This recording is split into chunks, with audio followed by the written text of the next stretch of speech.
SBI ফালৰ পৰা নতুনকৈ নটিফিকেশন আহিছে য'ত কিছু সংখ্যক পদ মুকলি কৰা হৈছে এই পদসমূহৰ বাবে অনলাইন এপ্লাই বৰ্তমানো চলি আছে সো স্বাগতম জনাইছো আপোনালোকক জব আসামৰ অন্যটা খবৰলৈ আজি এই খবৰটোত আমি SBI যিখিনি পদ হয় তো এইখিনিৰ ওপৰত আলোচনা কৰি সকলোখিনি তথ্য আপোনালোকক জনাম আৰু লগতে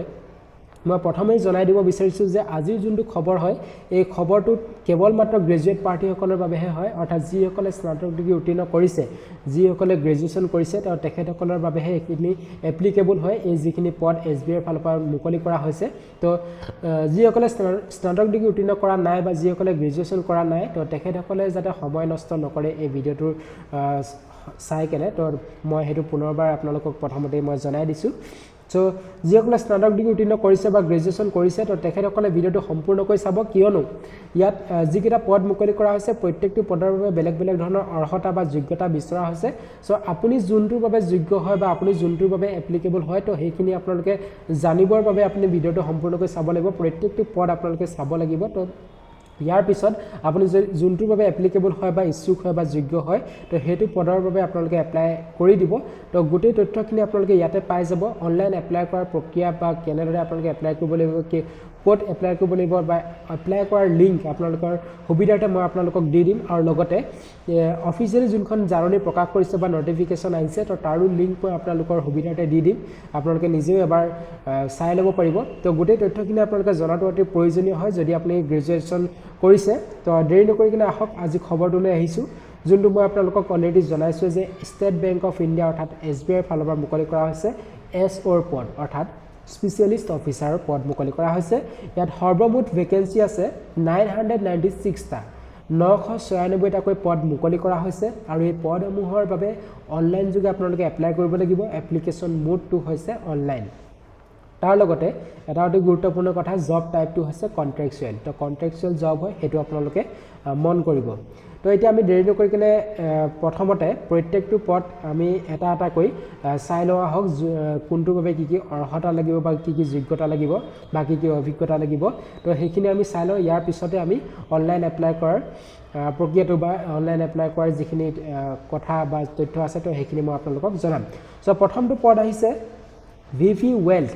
SRM তো এই পদটোৰ বাবে আপোনালোকৰ নাম্বাৰ অফ পোষ্ট আছে ইয়াত সৰ্বমুঠ পদ আছে 506 টা 506 টাকৈ পদ আছে আৰু লগতে এজ লিমিটটো ইয়াত বিচৰা হৈছে 26 to 42 ইয়াৰ্স 26 বছৰ পৰা 42 বছৰৰ ভিতৰৰ প্ৰাৰ্থীসকলে এই VP Wealth অৰ্থাৎ SRM পদটোৰ বাবে এপ্লাই কৰিব পাৰিব তাৰ লগতে ইয়াত এডুকেশনাল কোৱালিফিকেশন বিচৰা হৈছে শিক্ষাগত অৰ্হতা মেন্ডেটৰি ইয়াত কোৱা হৈছে যে graduation from A recognised university অৰ্থাৎ স্বীকৃতিপ্ৰাপ্ত প্ৰতিষ্ঠানৰ পৰা আপোনালোকে স্নাতক ডিগ্ৰী উত্তীৰ্ণ কৰা হ'ব লাগিব আৰু লগতে ইয়াত প্ৰিফাৰেড আপোনালোকৰ প্ৰিফাৰেন্স ইয়াত বিচৰা হৈছে বা কোৱা হৈছে যে MBA banking finance marketing with 60% marks তো ইয়াত আপোনালোকে যদি MBA কৰা হয় বেংকিং বা ফাইনেন্স বা মাৰ্কেটিংত তো তেনেহলে আপোনালোকক অগ্ৰাধিকাৰ দিয়া হ'ব অৰ্থাৎ আপোনালোকক প্ৰিফাৰেন্স দিয়া হ'ব আৰু তাৰ লগতে আপোনালোকৰ 60% যদি মাৰ্কস থাকে তেতিয়া আৰু লগতে ইয়াত অভিজ্ঞতা বিচৰা হৈছে এই পদটোৰ বাবে অভিজ্ঞতা ইয়াত কোৱা হৈছে মেন্ডেটৰি 6 years in sales and marketing with public private foreign banks wealth management firms or MCS তো ইয়াত আপোনালোকৰ 6 বছৰৰ অভিজ্ঞতা বিচৰা হৈছে সেলস এণ্ড মাৰ্কেটিংত আৰু ফৰেন বেংক ওয়েলথ মেনেজমেন্ট ফাৰ্মছত তো এই গিটাৰ ভিতৰত যিকোনো এটা যদি আপোনালোকৰ 6 বছৰৰ অভিজ্ঞতা থাকে তেনেহলে আপুনি ইয়াৰ বাবে যোগ্য হ'ব বা এপ্লাই কৰিব পাৰিব বা এপ্লিকেবল হ'ব সো এতিয়া আমি আহো 2 নম্বৰ পদটোৰ বাবে তো প্ৰথম পদটো আপোনালোকে জানিলে কি কি অৰ্হতা লাগিব বা কি কি যোগ্যতা লাগিব তো গোটেইখিনি মই আপোনালোকক জনালো তো এতিয়া 2 নম্বৰ পদটো হৈছে AVP Wealth RM তো এই পদটোত সৰ্বমুঠ পদ আছে 206 টা 206 টাকৈ পদ আছে আৰু ইয়াত এজ লিমিটটো কোৱা হৈছে অৰ্থাৎ বয়সৰ সীমাটো ইয়াত বিচৰা হৈছে যে 23 to 35 ইয়াৰ্স 23 বছৰ পৰা 35 বছৰৰ ভিতৰৰ প্ৰাৰ্থীসকলেহে এই AVP Wealth RM পদটোৰ বাবে এপ্লাই কৰিব পাৰিব বা যোগ্য হ'ব তাৰ লগতে এডুকেশনাল কোৱালিফিকেশন ইয়াত বিচৰা হৈছে মেন্ডেটৰি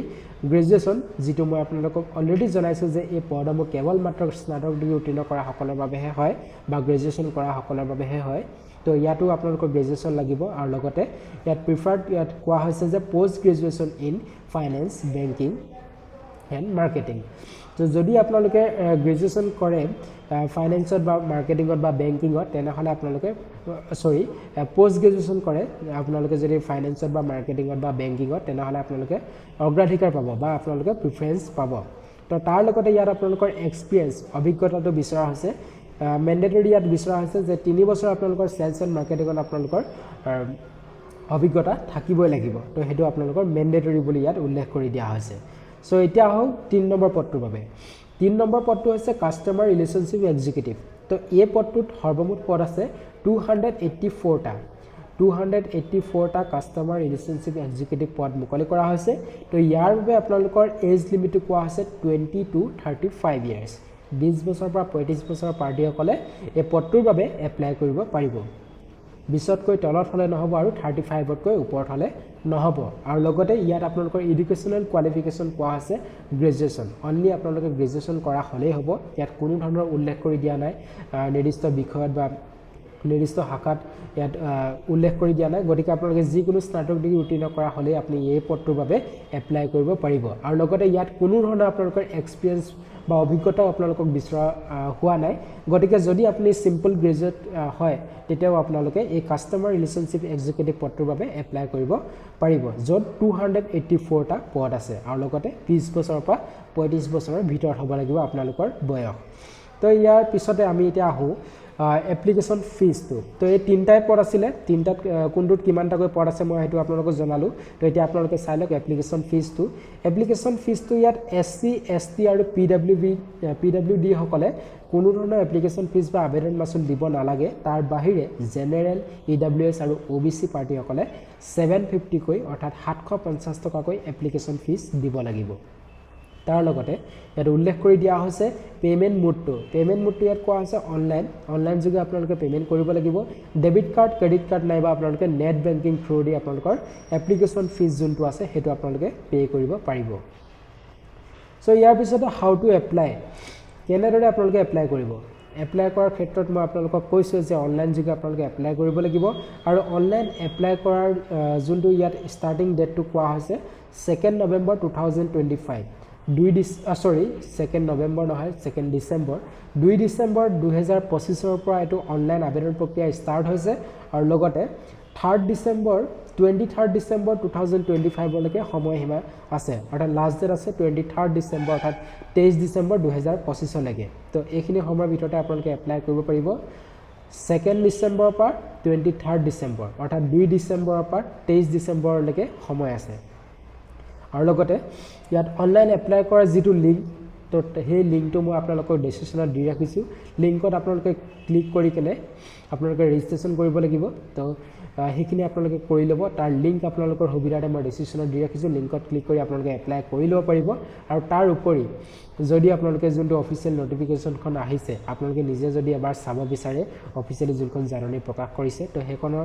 লিংকও মই আপোনালোকৰ সুবিধাতে ডেসক্ৰিপচনত দি ৰাখিছো লিংকত ক্লিক কৰি আপোনালোকৰ অফিচিয়েল নোটিফিকেশনটো আপোনালোকে নিজে এবাৰ চাই লব পাৰিব তো এটো আছে আজিৰ খবৰ আৰু এনেকুৱা ধৰণৰ সকলো নতুন চাকৰি খবৰ যদি আপোনালোকে পোনপ্ৰথমে লাভ কৰিব বিচাৰে তেনেহলে আমাৰ সৈতে জড়িত হৈ থাকক আৰু ভিডিঅ'সমূহ শ্বেয়াৰ কৰি বা এই খবৰসমূহ আনকো শ্বেয়াৰ কৰি আপোনালোকে আনকো উপকৃত কৰক ধন্যবাদ